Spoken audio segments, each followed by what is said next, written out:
मग कोण त्याची त्या ठिकाणी आज्ञा मानणार नाही आणि मग सगळ्यांनी त्या ठिकाणी म्हणले चला गोवर्धनाची पूजा करू आणि मग सगळ्यांनी त्या ठिकाणी 56 प्रकारचे भोग केले. आता तुम्ही एक त्या ठिकाणी आले नाही घेऊन प्रसाद, कोण कोण घेऊन आले? बरोबर बाकीचे प्रसाद घेऊन जा मग का गोपाल कृष्ण भगवान.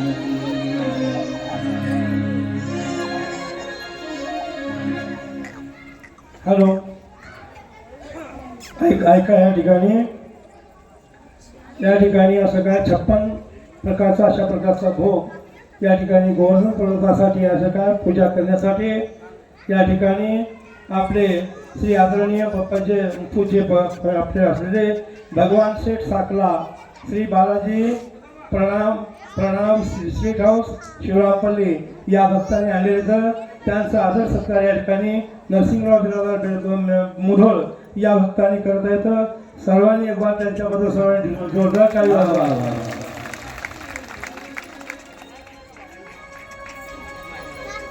हे अन्न म्हणजे काय भाग्यामध्ये पाहिजे सर असं आहे ठिकाणी काय. हा चला चला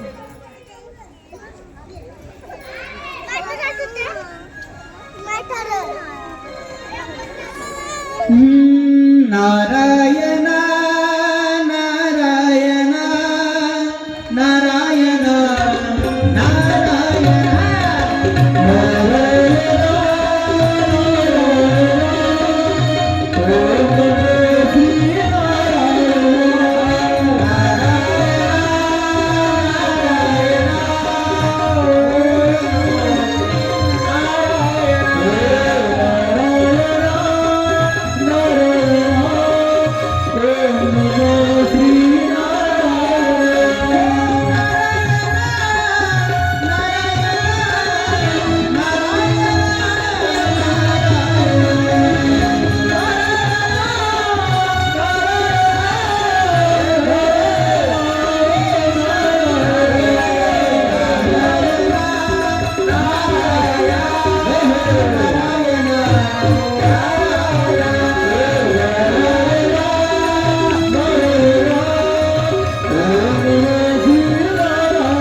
वेळ खूप कमी आणि रन जास्त काढायचे आपल्याला बरं का.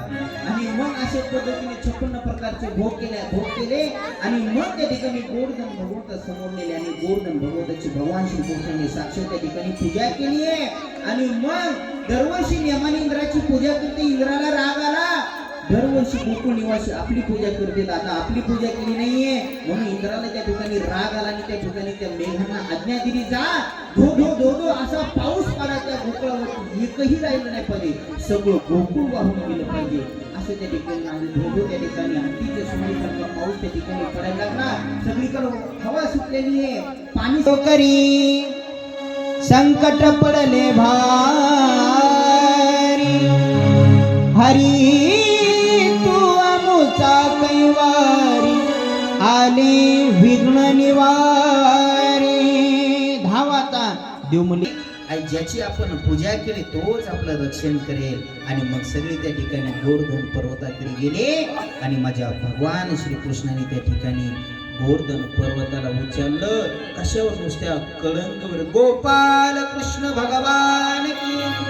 देवाने पर्वताला उचललं, नुसती करंगुळी लावली आणि करंग लावल्यानंतर त्याच्या गोपाळांनी आपल्या काठ्या लावल्या आणि सगळी त्या ठिकाणी गोकुळ निवासी त्या ठिकाणी गोवर्धन पर्वताखाली निवांत बसली. मग त्या ठिकाणी गोपाळाला आणि गवळ्यांना अहंकार निर्माण झाला. काय म्हणले, ती करंगुळी लावली म्हणले, आम्ही काठ्या लावल्या म्हणून हा पर्वत उभा आहे. अरे देवाला सगळं चालतं पण भक्ताच्या मनामध्ये अहंकार आलेला देवाला चालत नाही.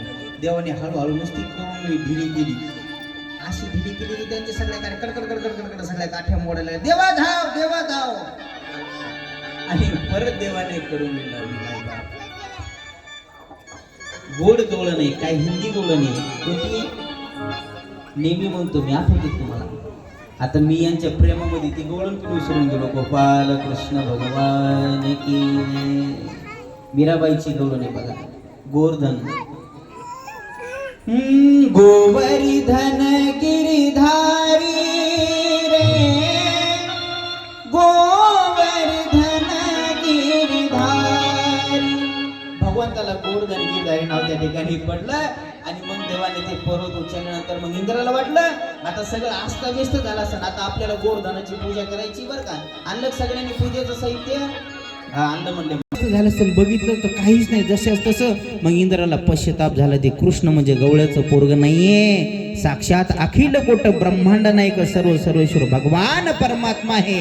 इंद्र खाली आला नाही, देवाची त्या ठिकाणी माफी क्षमा याचना केली आणि मग इंद्राने कामधेनू त्या ठिकाणी गोमाता बोलवली आणि माझ्या देवाला त्या ठिकाणी गोमातेच्या दुधाने अभिषेक त्या ठिकाणी घातला. देवाला नाव प्राप्त झालं कोणतं? गोविंद गोपाल कृष्ण भगवान. अशा पद्धतीने त्या ठिकाणी अनेक लीला सांगितल्या, रासलीला झाली आणि मग त्या ठिकाणी मग सगळे म्हणायला लागले देवा आता कौरव तिकडे कंस अत्याचार करतोय. मग त्या ठिकाणी नारद महर्षीने सांगितलं कंसाकडे जाऊन, कंसाला सांगितलं कंसा अरे बघ तुझा त्या ठिकाणी तुझा काळ हळूहळू त्या ठिकाणी गोकुळामध्ये वाढतोय, तसा मरत नाही म्हणले. तू किती जरी तो राक्षस पाठवले तरी तो खूप बलवान आहे.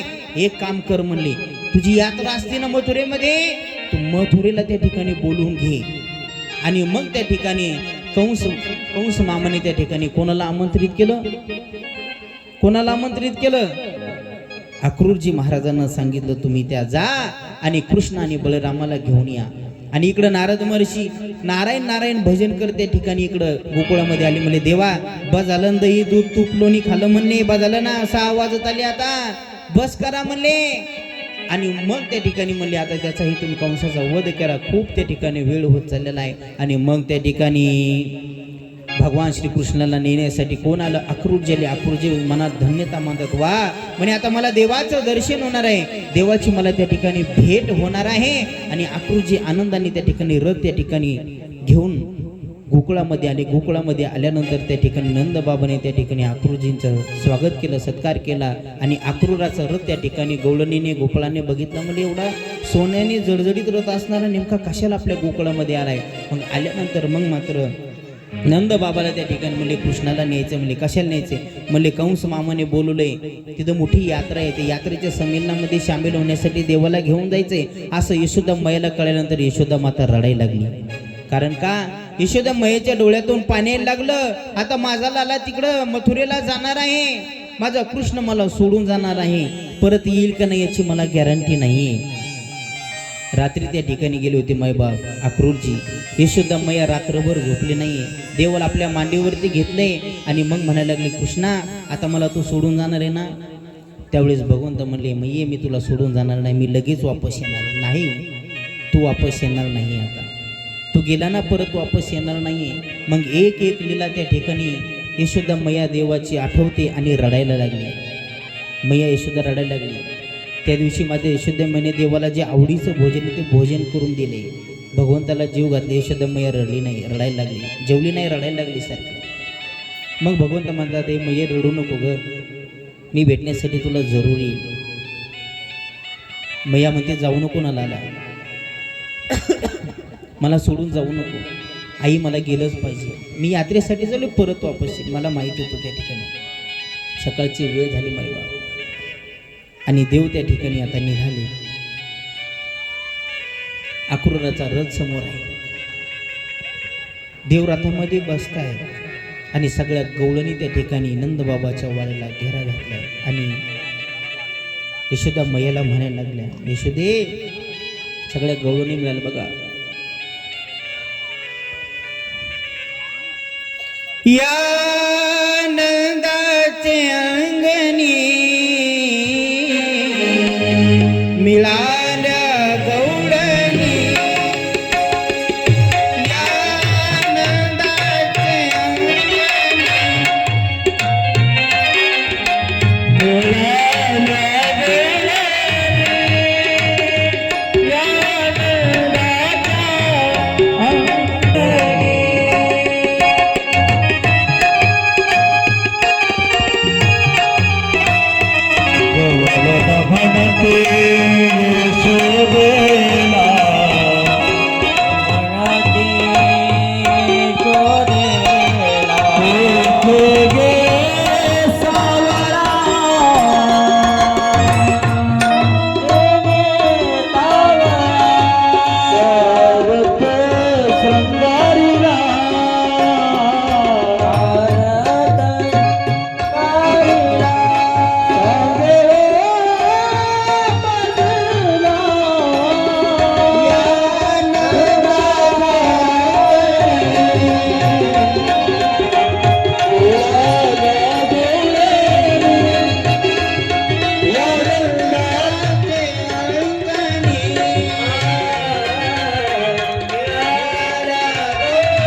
ऐका, नंदाची पटराणी सदगती होऊन डोळ्यातून अश्रूच्या धारा वाहतायत. मन विवळ झाले आणि त्या गोपिकेला गवळणीला माझी यशोदा मैया म्हणते, नाना आपल्याला सोडून जाणार आहे, आता आपल्याला तो भेटणार नाहीये. तो कुठं चाललाय? मथुरेला चाललाय. त्याला नेण्यासाठी कोण आले? तर अक्रूर नेण्यासाठी आलेला आहे मायबाप. त्यावेळेस त्या गवळणी अक्रूरला काय म्हणतात बघा. अक्रूरा, अक्रूराच्या डाळा तुझं कोणी धाडिले,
आणि देवाच्याही डोळ्यातून अश्रू धारावा लागला.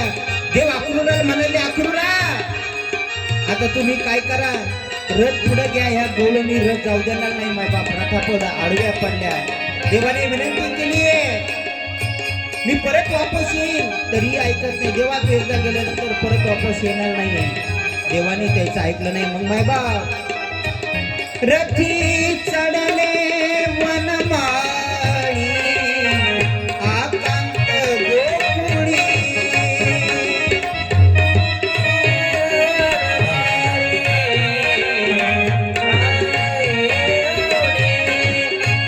भूमी पडल्या व्रजबाळी, कोणाच्या सांभाळी, भूमी पडल्या वनमाळी,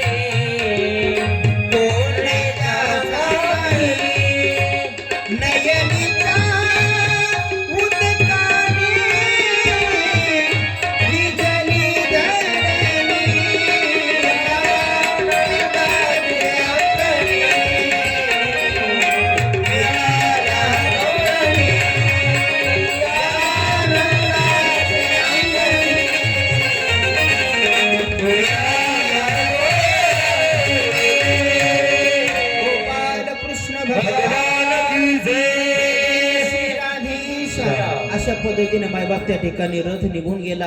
सगळ्या गवळणी विभल आपल्या रडून रडून अवस्था वेळी सगळ्या गोपाळ त्या ठिकाणी देवासून निघाले, मथुरेला निघाले.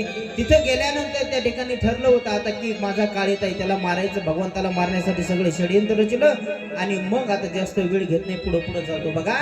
आणि मग त्या ठिकाणी मथुरेमध्ये गेल्यानंतर देवाचे सगळे सवंगडी नंदबाबा म्हणतात, कृष्णा कोणीकडे खेळू नको.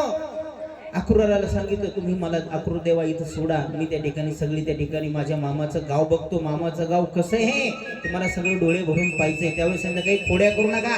नंदबाबा म्हणले आपलं गोकुळ नाहीये, राजाची राजधानी आहे, इथं खोड्या करू नका. म्हणले आम्ही कोणाच्या वाटेला जाणार नाही, कोणी जर आलं तर आम्ही त्याला सोडणार नाही, असं देव म्हटले मायबाप. आणि देव तिकडे फिरायला लागले. मग धोबी त्या ठिकाणी कपडे धुत होतं, त्या धोब्याकडे गेले आणि म्हणले, हे धोबी दादा, आम्हाला राज्यामध्ये फिरायचे चांगले कपडे ते घालण्यासाठी. तो म्हटला तुम्ही गवळे, तो जास्त जवळच होता कंसाच्या झाला. तो कंसाच्या जवळ असल्यामुळे तो म्हणला, हे तुम्ही गवळ्याचे पोरं, तुम्हाला कसले रे नवीन कपडे घालायचे, तुम्हाला कपडे गिपडे देणार नाहीये. गवळ्याचे पोरं म्हणली की देवाला राग आला. मग देवाने त्याला एक मुष्टी प्रहार केला, त्याचं मस्तकच उडून गेलं. आणि मग नवीन कपडे परिधान केले. पण आता नवीन कपडे घालणार पण सगळे मोठाले कपडे होते. मग त्या ठिकाणी जे टेलर आहे त्या टेलरकडे गेले. त्या टेलरला माहित होतं हा मोठा काळ आहे, याला नडायला नको. त्याच्याकडे गेले आणि म्हणजे आम्हाला लहान लहान कपडे करून द्या घालण्यासाठी. मग त्याने ते कटई केली बरोबर. त्या ठिकाणी देवाला जसे अंगाला लागते तसे कपडे दिले. आणि देवाने आशीर्वाद दिला, म्हणजे जा कलियुगामध्ये तुझा चांगला धंदा चालेल. कोणाला म्हणले माहितीये का? टेलरला आशीर्वाद घेतला टेलरला. म्हणून बघा टेलर कसे कपडे शिवते त्या ठिकाणी, वेळच नाही त्याच्याकडे. आशीर्वाद दिला.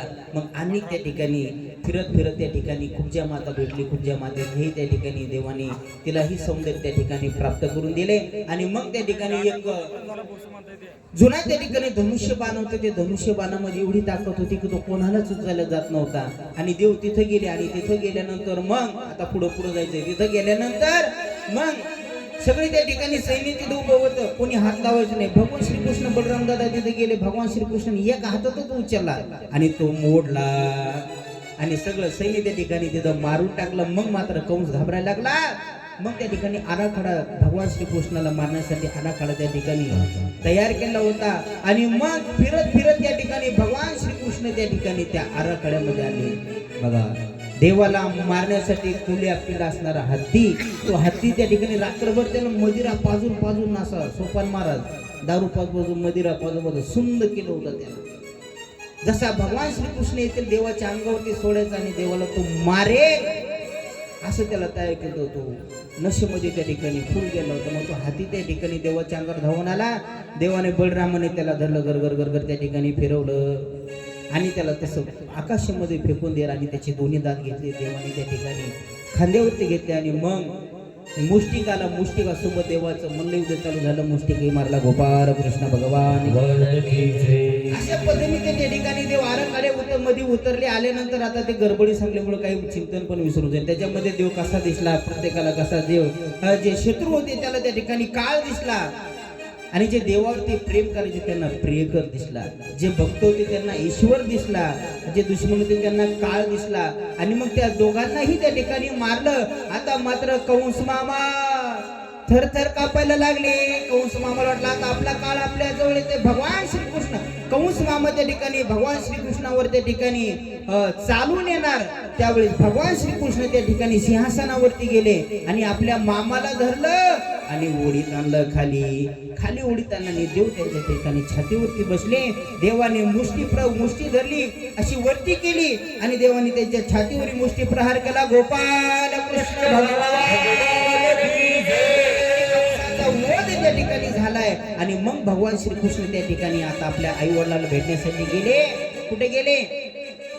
तेलंगणामध्ये का? हुकला वाटतंय नाही का?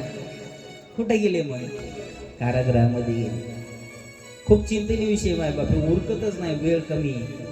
कारागृहामध्ये तिथे गेल्यानंतर आई वडिलांची माफी मागितली. आई बाबा मला क्षमा करा, तुमच्या पोटी साक्षात भगवंताचा अवतार असूनही तुम्हाला खूप सहन करावं लागतं. आई वडिलांची त्या ठिकाणी माफी मागितली. कंस मारला. कंसाचा बाप होता उग्रसेन. उग्रसेनाला राज्य देऊन टाकलं. आणि मग आता राजा उग्रसेन त्या ठिकाणी झालेला आहे. आणि मग भूत त्या ठिकाणी तिथं राहू लागले. आता पुढची आता देवाच्या लग्नापर्यंत जायचं. थोडंसं नामसंकीर्तन सगळ्यांनी उभं राहा. सगळ्यांनी उभं राहा. कोणाला गवळण म्हणायची?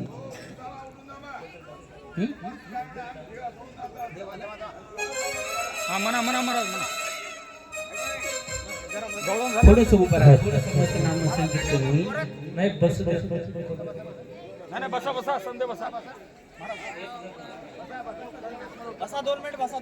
पेशल आहे का? बरं. यांना थोडं सांगायचं मग खाली बसून त्यांना असं का? बरं बसा खाली. घ्या बघा काय तर निवेदन आहे त्यांचं. बसा खाली बसा. खाली बस पाय करून आले असतील म्हणून मी उभं करणार होतो. बरं ठीक आहे. पेशल असतील ना. हॅलो हॅलो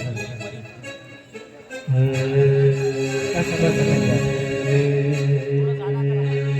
काय निवेदन आहे?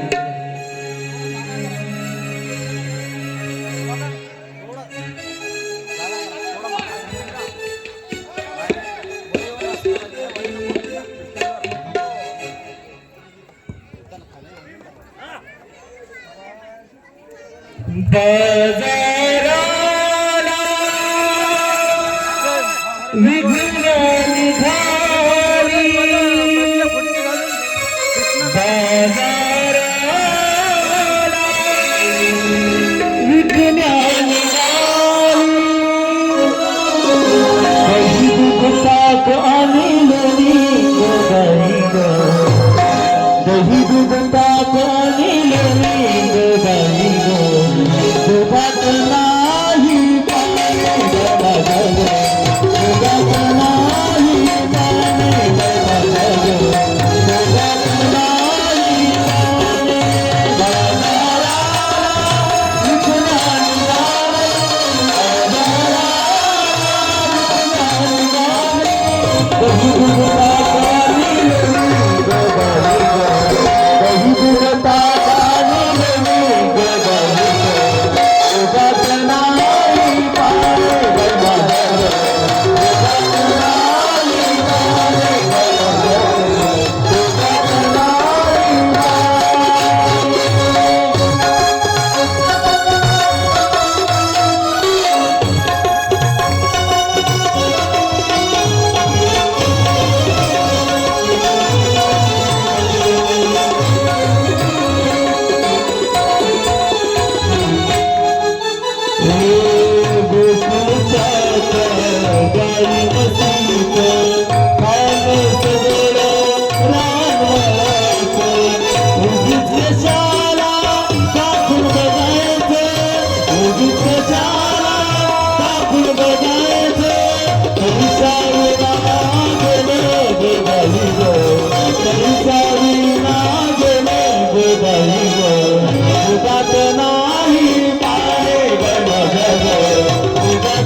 गबाई ग, दुधात नाही पाणी गबाई ग, दुधात नाही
कुठं थांबा.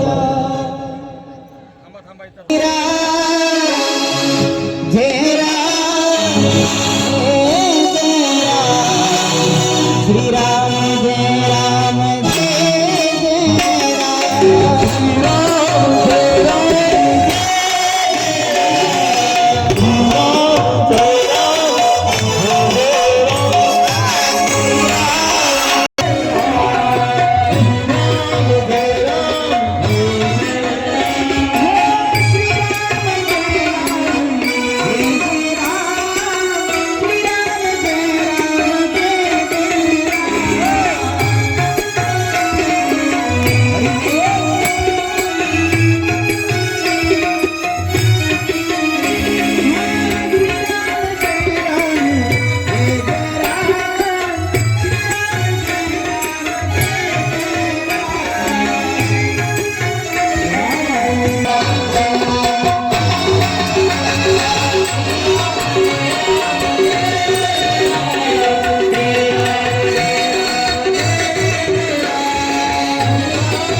सगळ्यांनी खाली बसा.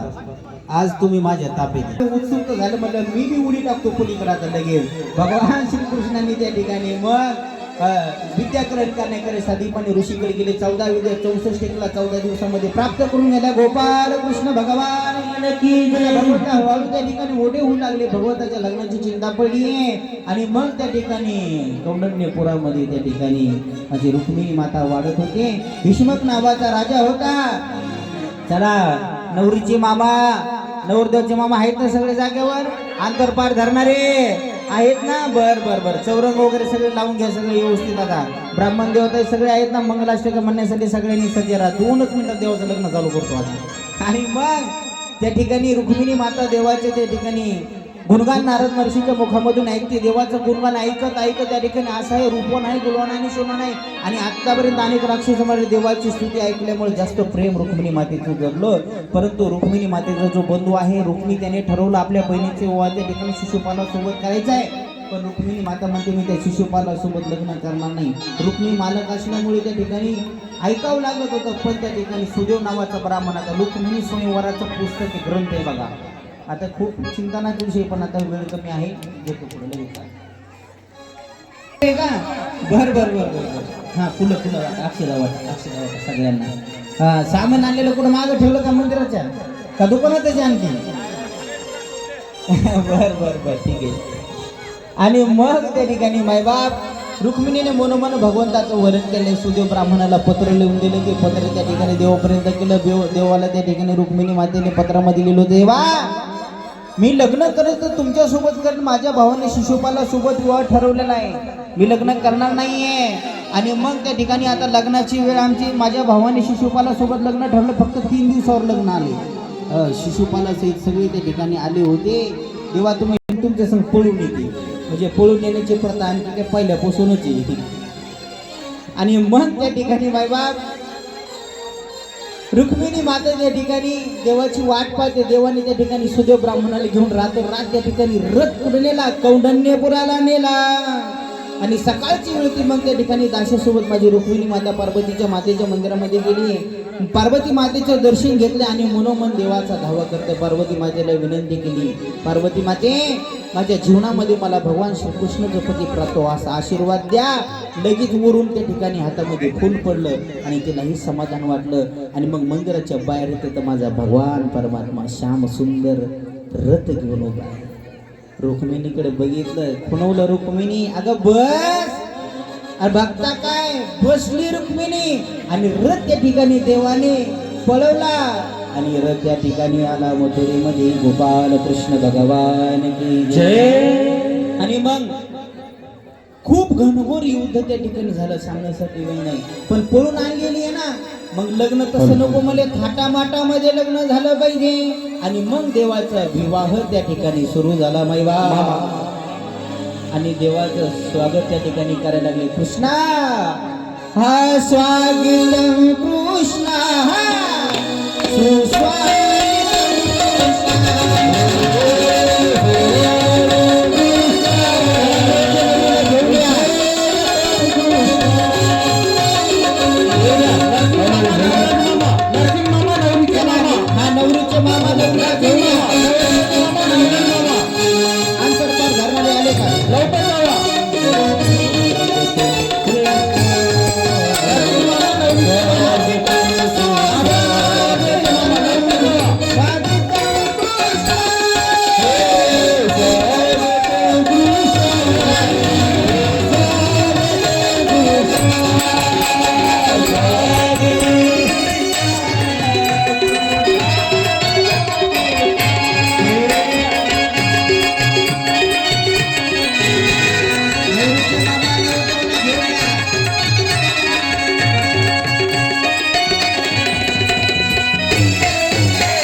धरणारे आले का?